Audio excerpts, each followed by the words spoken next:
हिम्मत लागते त्याला. जनता आता हुशार झाली. जनता कार्यक्रम लावल सगळा, सोडणार नाही. एवढी सोपी गोष्ट नाही. त्यांनी तर न्याय दिलाय, त्याच संविधानानं न्याय दिलाय. गोरगरीब त्याच आशेवरती आहेत. हे काय बदलते? जनताने तो उठाव केलाय. आता कळल ना. आमचे फोडून नाही शकत साहेब तुम्ही.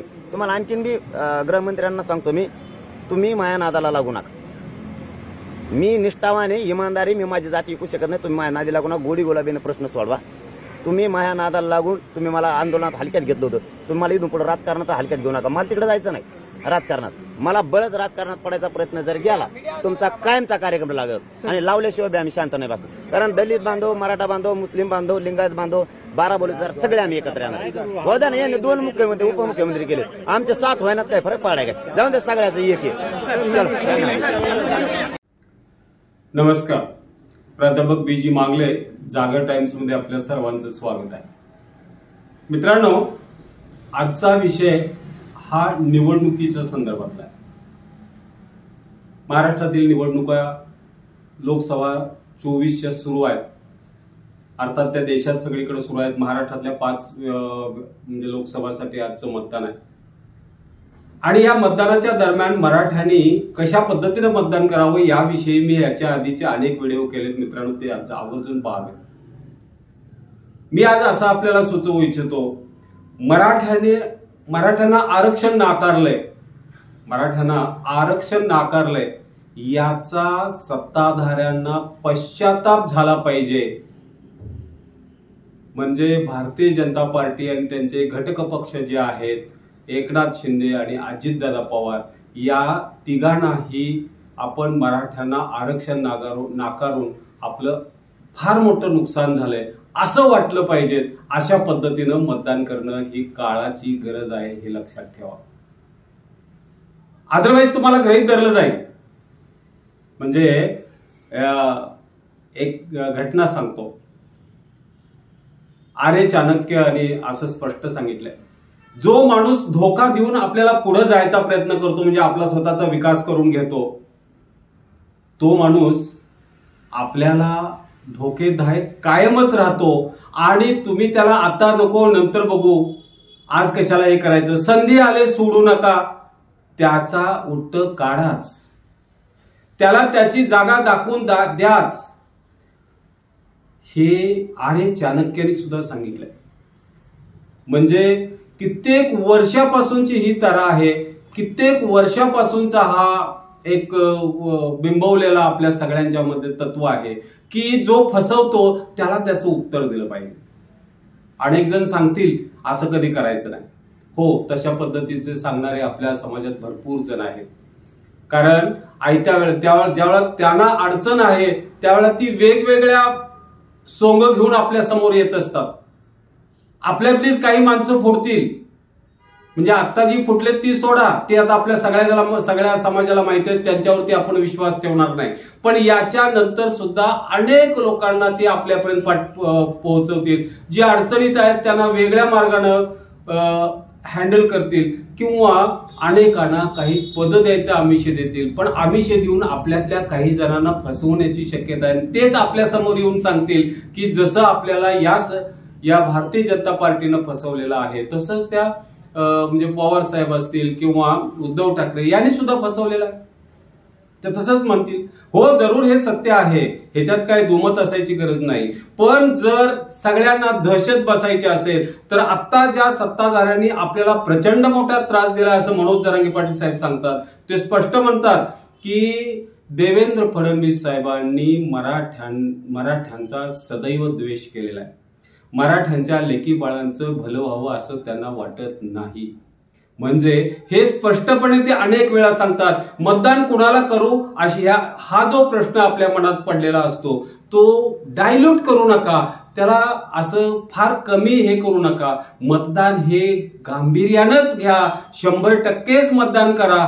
मतदान करा आणि केवळ एकट्यानं करू नका, एक समूह बनवून उभे राहा. सगळा आपला मराठा समाज जो आहे, जिथं जिथं तुम्हाला शक्य आहे तिथं तिथं त्या प्रत्येकाला सांगा की बाबा ही आपल्या मराठा समाजाच्या विकासासाठी आणि मराठा समाजाच्या आपल्या प्रश्नांसाठी, आपल्या आरक्षणासाठी, ओबीसी प्रवर्गातून आपल्याला आरक्षण मिळावं यासाठी हे करणं अत्यंत गरजेचं आहे. हे जर केला नाही तर काळ आपल्याला पश्चाताप करणार नाही. मराठ्यांनी हे गांभीर्यानं घेतलं पाहिजे. इलेक्शन ह्या अत्यंत गांभीर्यानं घ्या आणि दादा जसं म्हणतात तसं 100% मतदान करा. त्यांनी सांगताना स्पष्टपणे सांगितलंय की मतदान कुणालाही करा, म्हणून तुम्ही कुणालाही करणार का? पण त्याच्या पुढे त्यांनी असं सांगितलंय, फक्त मतदान करत असताना मराठ्यांच्या लेकी बाळांना, आया बहिणींची डोकी फोडलेली आहेत हे मात्र विसरून देऊ नका. याचा अर्थ त्यांनी स्पष्टपणे सांगितलंय तुम्हाला की भारतीय जनता पार्टी आणि त्यांच्या सहकार्यांना मतदान करू नका. मित्र, आरक्षणाच्या बाबतीत आपल्याला अनेक वेळा फसवलं गेलंय. सुरुवातीला तर एकनाथ शिंदे साहेबांनी स्पष्टपणे शासकीय निर्णय आणून दिलाय म्हणून सांगितलं आणि आपल्याला त्यांनी आरक्षण आज दिलं, मोठा जल्लोष केला. सगळं खोटं फसवं होतं ते. ठीक आहे, त्याची सुरुवात त्याच पद्धतीने असते हेही आम्हाला माहिती आहे, पण त्याचा एंड केला नाही ना.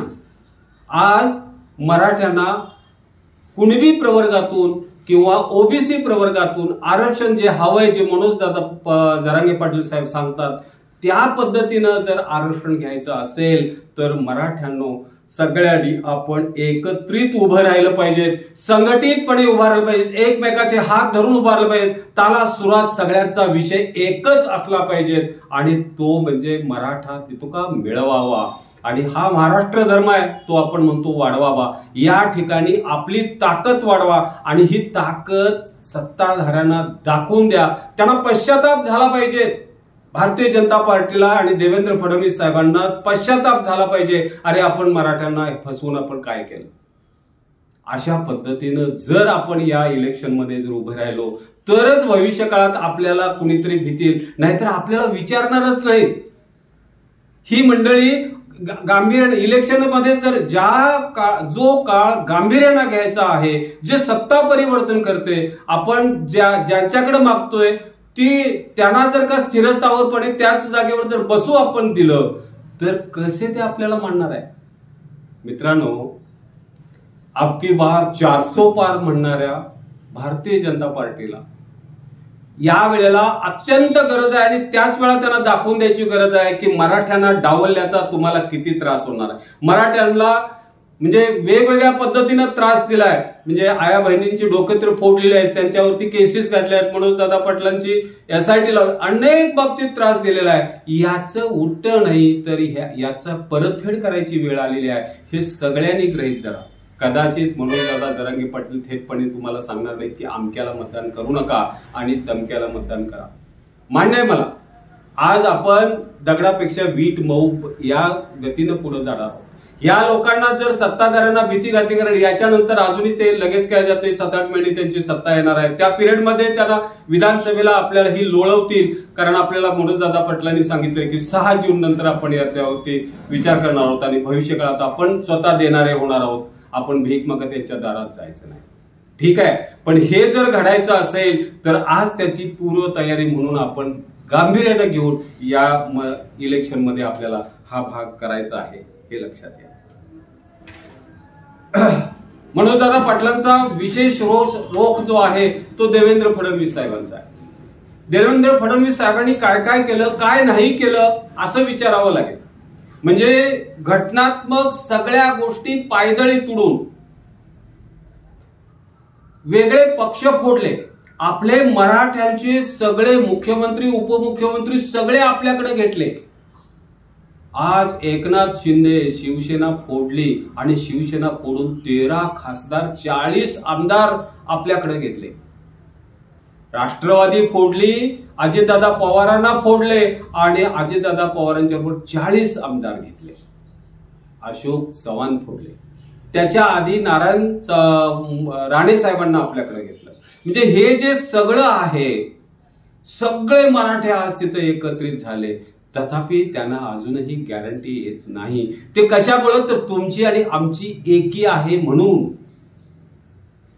आज आपल्याला गांभीर्यानं आपण विचार करतो आहोत की एवढे त्यांना इतकी सगळी माणसं त्याच्या बाजूला असूनही त्यांना जे वाटतंय की 45च्या पुढं, अहो 45 काय 25च्या दरम्यान गाठण्यासाठी तुम्हाला ते सुद्धा त्यांना प्रचंड सायास करावे लागतील, ही आजची परिस्थिती आहे. फडणवीस साहेब एक प्रवृत्ती झालेली आहे.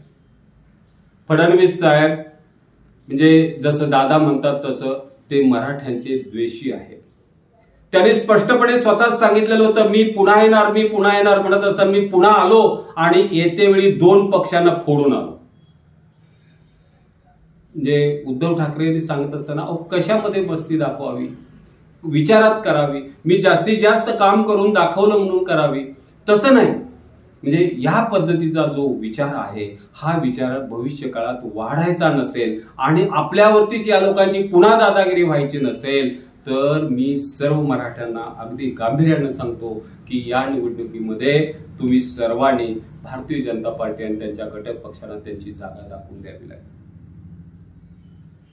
मित्र, भारतामध्ये देवेंद्र फडणवीस असतील, किरीट सोमय्या सारखा एक अफलातून माणूस असेल, चांगला का वाईट आपण नंतर बघू. स्वतः नरेंद्र मोदी साहेब असतील की ज्यांनी उभ्या आयुष्यात आपल्या मराठा समाजाच्या आरक्षणाविषयी एक चकार शब्द काढला नाही. सबका साथ सबका विकास म्हणतात, तिथं 5-6 कोटी लोकसंख्या असलेला मराठा समाज हा सगळा रस्त्यावरती आला. जागतिक म्हणजे रेकॉर्ड व्हावं अशा पद्धतीच्या सभा झाल्या, तरीही चकार शब्द बोलला नाही. याचं कारणच हे आहे, ते आपल्याला गांभीर्यानं घेत नाहीत. आणि गांभीर्यानं घ्यायचं असेल तर मतांची ताकद आपल्याला दाखवावी लागेल, एकजूट होऊन आपण त्यांच्या विरोधात उभं राहावं लागेल, हे लक्षात घ्या. मी सांगत होतो, ही जी सगळी मंडळी आहे देवेंद्र फडणवीस साहेबांच्या पासून ती पंतप्रधान नरेंद्र मोदी साहेबांच्या पर्यंत, ही काय करतात, एखाद्यावरती आरोप करतात. आरोप करून त्याला त्याच्या पायात साप सोडतात, भीती दाखवतात. कारण याच्या आधी ईडीनं तक्रारी केलेले अनेक जण असे आहेत की काहीही कारण नसताना त्यांनी 1.5 वर्ष 2-2 वर्ष जेल भोगलेली आहे. तुम्हाला सुद्धा अशा पद्धतीची जेल होईल.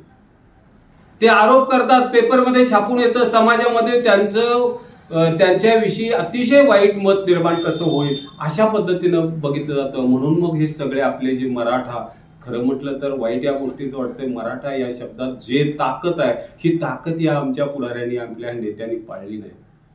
काय व्हायचं ते होऊ दे, मी माझा धर्म सोडणार नाही, मी माझा विचार सोडणार नाही असं म्हणून ते ठाम राहिले नाहीत. ते गेले आज भारतीय जनता पार्टीकडे.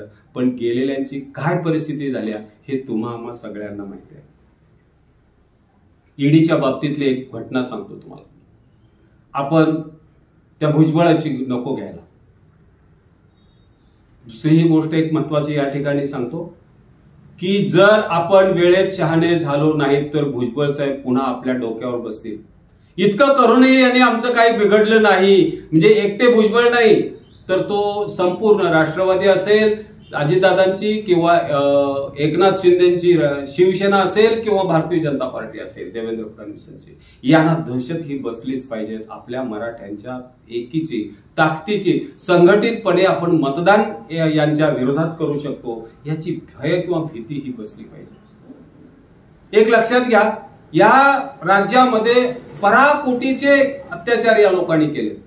काय केलं नाही, किती गैर वागले, किती घटना सगळ्या पायदळी तुडवल्या. तुम्हाला मी एक महत्वाची गोष्ट सांगतो की आपल्या अनिल देशमुख माजी गृहमंत्री, त्यांच्यावरती एवढा प्रचंड मोठा आरोप केला आणि कमिशनर परमवीर सिंग यांनाच सांगितलं की तुम्ही उद्धव ठाकरे त्यावेळेला तत्कालीन मुख्यमंत्री, त्यांना असल्या की 100 कोटी रुपये यांनी हे मागितलेले, फिरवती मागितलेली आहे. कसं शक्य होतं? तरीही म्हणजे अनिल देशमुख सारखा सच्चा माणूस जो मराठ्यांचा आहे, ओबीसीचा आहे, जो सच्चा आहे, प्रामाणिक आहे, त्याच्यावरती 100 कोटीचे आरोप यांनी मुद्दाम लावले आणि त्यांना ईडी बसवली, त्यांच्यावरती SIT लावली, त्यांना जेलमध्ये टाकलं. 1-2 दिवस नाही, तब्बल 14 महिने त्यांनी जेलमध्ये काढले. त्यानंतर बाकी म्हणजे ज्याच्यावरती 100 कोटीचे आरोप केलेले होते त्या देशमुख साहेबांच्यावर नंतर हे ना 3-4 कोटीचे सुद्धा आरोप घेता येणार नाहीत. आणि त्या दरम्यान सगळ्या माध्यमांनी जे माध्यम त्यांच्याच बाजूचे आहेत सगळे. ह्यांनी हलकल्लोळ उठवला की देशमुख साहेब प्रचंड भ्रष्टाचारी, देशमुख साहेब प्रचंड भ्रष्टाचारी. हे घडायला नको पाहिजे. अहो त्यांच्यावरती आरोप टाकता येणार. SIT बसवली, चौकशी केली, चौकशीमध्ये 4 कोटीचं हे फिक्स होईना.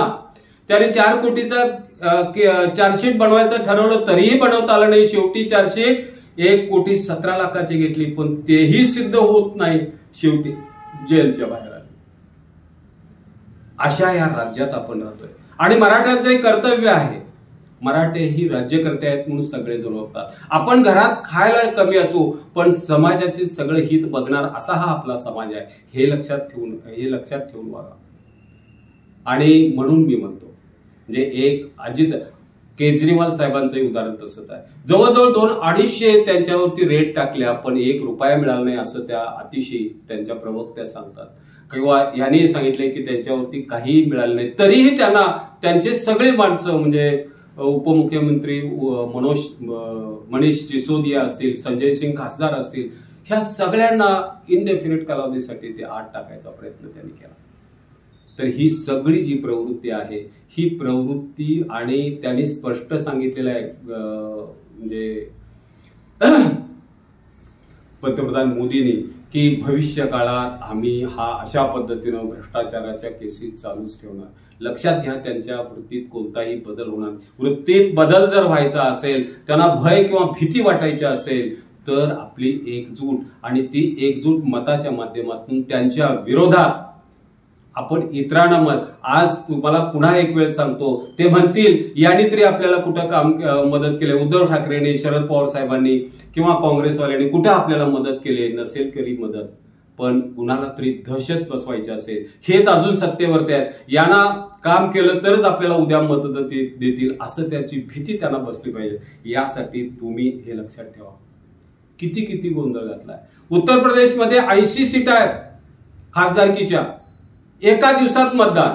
महाराष्ट्रात 48 सीटा आहेत, 5 दिवस मतदानाला घेतलेले आहेत. हम्स करे सो कायदा. काय वाटेल त्या पद्धतीनं त्यांनी आपलं हे म्हणजे करायचा प्रयत्न केलाय, राज्यकारभार करायचा प्रयत्न करणार. मराठे कमी नाही. तुम्हाला सगळ्यांना माहिती आहे मराठ्यांची ताकद अफाट आहे.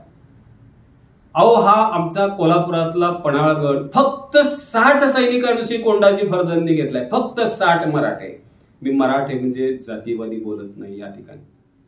फक्त 60 सैनिकांनी, मावळ्यांनी हा पन्हाळगड घेतला होता.